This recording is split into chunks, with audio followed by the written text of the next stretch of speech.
Kinshasa non accrédité au 9e jeu de la francophonie. Nous, collectif de journalistes de Kinshasa, dénonçons la désorganisation au niveau de l'accréditation des journalistes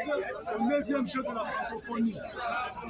Constatons avec regret le monnayage de cette accréditation au détriment de la procédure normale avec un montant de $50. Récusons la société Micro Plus qui a fait aligner les membres de la famille en lieu et place de vrais journalistes. Regrettons l'amateurisme de la cellule de communication qui a fait souffrir les journalistes pendant 72 heures. Lançons un appel vibrant au ministre des Médias et de la Communication qui doit bien recadrer les choses désormais. Regrettons le sabotage des efforts immenses du chef de l'État pour la réussite totale de ce 9e jeu de la francophonie. Fait à Kinshasa le 26 juillet 2023. Le collectif de journalistes non accrédités au 9e jeu de la francophonie. Merci. Pour kozwa accréditation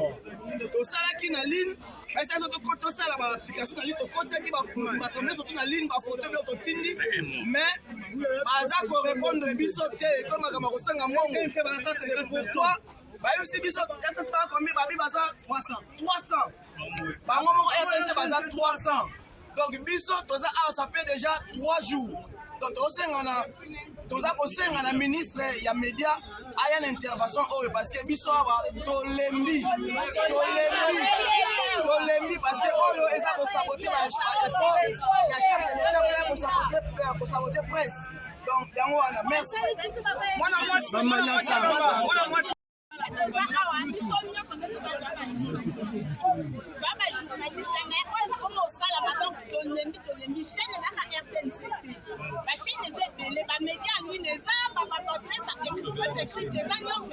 mais problème est que RTNC est mon pas du 300 vas-y à 350 bah tu comprends ils sont pas comme nous tous les dans la trace mais donc on va pas dire qu'on a permis donc tu peux na parler du peuple ministre alobi que toi ya a assuré que ça tous soit pas dire moi toi ya il fallait vraiment tous soit pas et ça les 3 jours les autres 3e jour il y a moi les autres tous ya il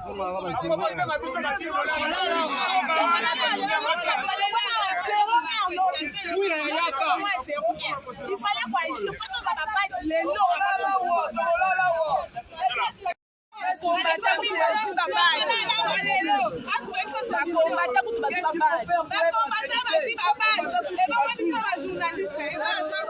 il faut respecter nous sommes à la presse il faut les respecter c'est comme si